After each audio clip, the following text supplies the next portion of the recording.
Sir आपका good name. मेरा तो शिवांशु प्रताप है। और सर आपका एजुकेशनल बैकग्राउंड क्या है? मैं ग्रेजुएशन इकोनॉमिक्स हिंदी और सोशल साइंस से सोशियोलॉजी से हूँ। तो सर एजुकेशन से रिलेटेड आपसे कुछ पूछा गया था? अ, तो किस एजुकेशन से एजुकेशन बैकग्राउंड से रिलेटेड वो क्वेश्चन। economics के सारे क्वेश्चन मुझसे पूछे गए। इन्फ्लेशन पूछा गया, स्टैगफ्लेशन पूछा गया, साथ साथ में रिसेशन के बारे में पूछा गया, मांग का लूज पूछा गया। इस तरह से इकोनॉमिक्स में ढेर सारे क्वेश्चन पूछे गए। और सर आपसे कुछ ग्राफ वगैरह बनवाया था? हाँ, वो जो मांग का लूज है इकोनॉमिक्स में, उससे रिलेटेड वो ग्राफ बनवाने के प्रयास किए थे, लेकिन मैं बना नहीं पाया था। और सर आपने हॉबीज क्या क्या भरी थी? हॉबीज मैंने भरा था लोकल गेम खेलना और पशु पक्षियों से प्रेम करना, तो पशु पक्षियों से देखभाल करना। तो इससे मुझे प्रश्न पूछा गया था पशु पक्षियों से देखभाल करने का। सर कुछ स्पेसिफिक आप जैसे उन्होंने हमसे पूछा था कि अच्छा, आप पशु पक्षियों की देखभाल करना पसंद करते हैं, तो सरकार की कुछ नीतियां बताइए जो पशु पक्षियों की सुरक्षा को ध्यान में रख के बनाया गया हो। मैंने उन्हें बताया कि वन्य जीव संरक्षण अधिनियम आया था, वन्य जीव अधिनियम आया, पर्यावरण संरक्षण अधिनियम आया, प्रोजेक्ट टाइगर आया। तो उन्होंने कहा था ठीक है, ये सारी चीजें हैं, लेकिन एक एनिमल क्रूएल्टी के बारे में मुझे तो समझ कहाँ पे है अंदर किया गया। तो एनिमल क्रूएल्टी है क्या, मैं बताया कि एक्ट पे मैं एक्ट नहीं बता पाया था उससे। हाँ, उसके बाद से मेरा इंटरव्यू, मैं डायरेक्ट इंटरव्यू नहीं रहा था। मुझे पूछा गया था कि आपके रिजल्ट से जो आपका ये जो गैप है, इतना गैप क्यों है, इस पर भी काफी सारे क्वेश्चन पूछे गए और दबाव डाला गया मुझसे कि ताकि मुझे दबाना चाहते थे, लेकिन मैं अपने पक्ष को पकड़े रहा। बताया कि आंशिक सफलताएं मुझे मिलती गई।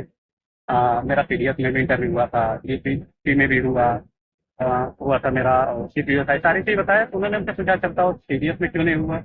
मैंने कहा फाइनल सिलेक्शन में बाहर, फाइनल रिजल्ट में बाहर हो गया था। तो फिर उन्होंने हमसे पूछा कि अच्छा ये बताइए, आप पीडीएफ से हो, कितनी पैरामिलिट्री कोर्सेज है। मैं सारे पैरामिलिट्री कोर्सेज का नाम दिलाया। फिर उन्होंने बोला कि अच्छा ये बताओ, असम राइफल क्यों आर्मी के अंडर आती है, इसे क्यों नहीं गृह मंत्रालय के अधीन रखा गया। यहाँ पे मैं रुक गया क्योंकि मुझे पता नहीं था। अच्छा।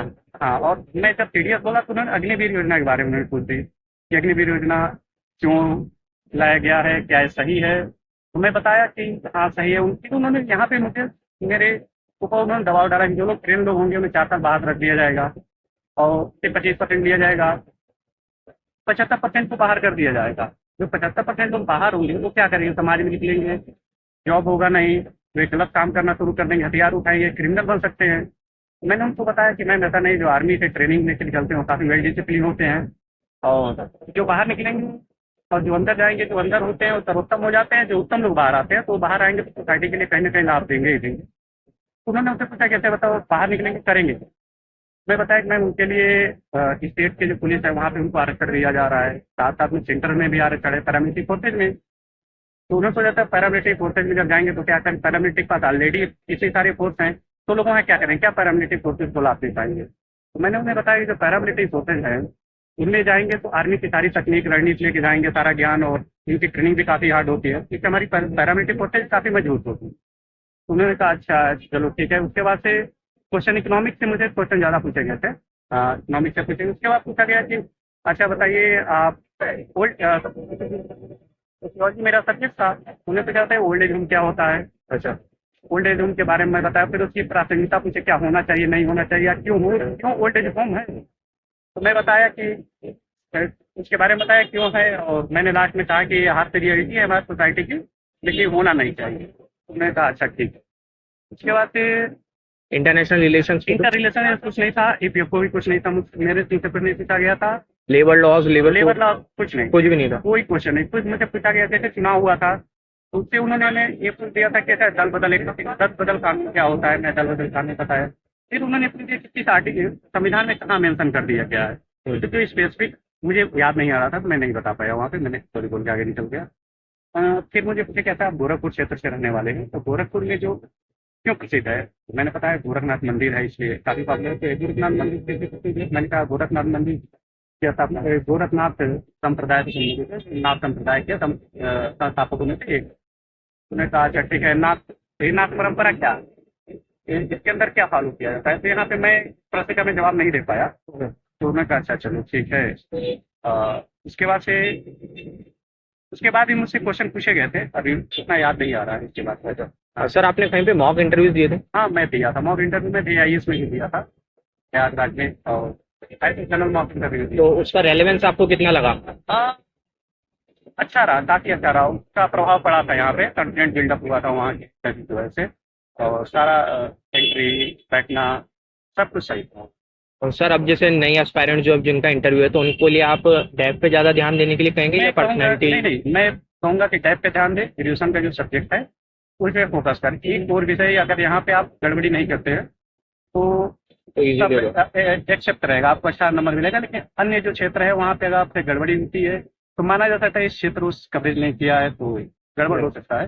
लेकिन डेव पे ग्रिप होनी लेकिन चाहिए। टैप और ग्रेजुएशन के जो सब्जेक्ट है उस पे आपका फोकस बना रहना चाहिए। और सर इंटरव्यूअर फंसाने का कोशिश कर रहे थे या अच्छे थे? इंटरव्यू नहीं, मेरा इंटरव्यू नहीं लिया गया था। अच्छा। हाँ, बैठते ही मुझसे डायरेक्ट क्वेश्चन। हाँ, उसमें दो मेंबर ऐसे हैं जो आप पे दबाव डालेंगे।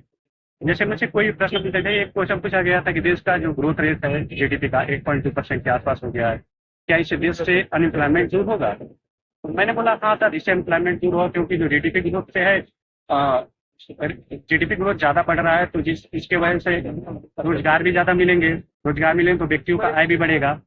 तो अभी मैं इतना बोला था, मैं बीच में क्रॉस करके मुझ पर दबाव डालना चाहिए। कैसे अगर पैसों का केंद्रण हो जाए, मतलब पैसा एक ही हाथ में चला जाए एक ही जगह, तो कैसे देश की जीडीपी ग्रोथ होगी?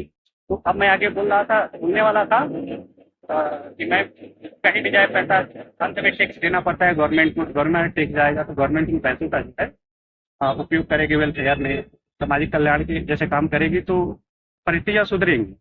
इस तरह के भी प्रश्न थे। लेकिन हाँ, कोई भी क्वेश्चन पूछ रहे जैसे हमसे सर ने पूछ दिया, अच्छा बताओ उत्तर प्रदेश की 5 समस्याएं बताओ जिससे यहाँ की इकोनॉमिक ग्रोथ है, वो नहीं कर पाते। तो मैं बोला कि उत्तर प्रदेश की जो 5 समस्याएं हैं उसके बारे में पहले बोला कि यहाँ के इंफ्रास्ट्रक्चर में कमी है। उन्होंने बीच में मुझे टोक दिया, काट के उन्होंने कहा कैसे इंफ्रास्ट्रक्चर कमी है, इतने एक्सप्रेस वे बन रहे हैं, इतनी कंस्ट्रक्शन हो रहा है, कहाँ कमी है?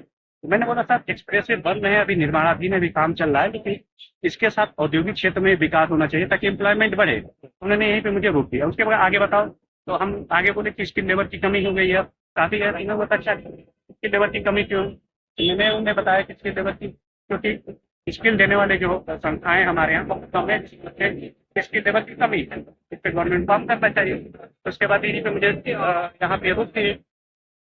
फिर उसके बाद हमने पीछे देखा जेंडर डिस्क्रिमिनेशन क्या हो रहा है। तो मैंने उन्हें बताया कि लिंग क्या है, तो महिलाओं में भेद पैदा करना जेंडर डिस्क्रिमिनेशन था। उन्हें कहा उदाहरण दो एक। मैंने कहा कभी कभी कंपनियां इसमें अक्सर करती हैं कि अगर उन्हें ज्यादा वर्क फोर्स की जरूरत होती है, ओवर टाइम कराना होता है, तो खुद को प्रीफर करते हैं महिलाओं को हटा देते, क्योंकि महिलाओं के लिए ज्यादा सेफ्टी करने की जरूरत पड़ती है, कंसर्न होता है, हटा दिया जाता है। तो यहाँ पे भेदभाव हो गया। इतना मैं बोला, उसके बाद से कहे अच्छा ठीक है। फिर लास्ट में मैंने मुझसे बोली स्टैगेशन पूछी। स्टैगेशन एग्जैक्ट शब्द को मैं एक्सप्लेन नहीं कर पाया था। हाँ, बोलती है पूछते तक अच्छा अगर मंदी चल रही है, रिसेशन है, उसको दूर करने के उपाय आप बताइए। तो मैंने अभी शुरू किया था कि अभी CRI का जो रेट है उसको कम कर दिया जाए, इससे भी कमी होगी, बैंक अपने दर को भी कम कर सकता है। तो इस तरह की चीज कहें कि ऐसे SLR इससे कम करने से कैसे होगा? मैंने कहा SLR कम होगा इससे क्रॉस क्वेश्चन बहुत ज्यादा किए गए, आपके सब आंसर हाँ, SLR के बारे में मैं कहा कि ये सब कम होगा तो बैंकों की जो उनकी ऋण देने की क्षमता बढ़ जाएगी। जब ऋण देंगे सस्ते रेट पे तो लोग ऋण लेंगे, तो उनकी क्रय शक्ति बढ़ेगी। क्रय शक्ति बढ़ेगी तो मार्केट में वो पैसे खर्च करेंगे, तो मनी फ्लो होगा, जिससे मार्केट में डिमांड क्रिएट होगा।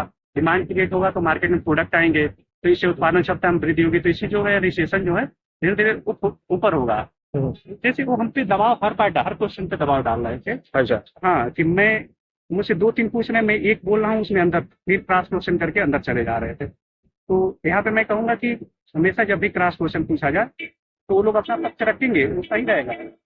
क्योंकि आपका जो पक्ष है वो भी सही है, तो आप अपने पक्ष को भी वहाँ आप आगे रखिए। तो इस तरह की चीजें हुई। अंत में फिर मैम बोली इंटरव्यू में रहते, तो वो ऐसे ही क्वेश्चन थे, तो पूछी उससे क्या है, अच्छा ठीक है चलिए अब आप ला सकते हैं। अच्छा, तो मैंने कहा अच्छा चलिए ठीक है। मैं सबका अभिवादन किया, उसके बाद में चल सर फाइनल क्वेश्चन, आप अपने आप को जो आपका एक्सपीरियंस रहा आउट ऑफ 10 कितना मार्क्स दें? मेरा इंटरव्यू गुड प्लस था। अच्छा।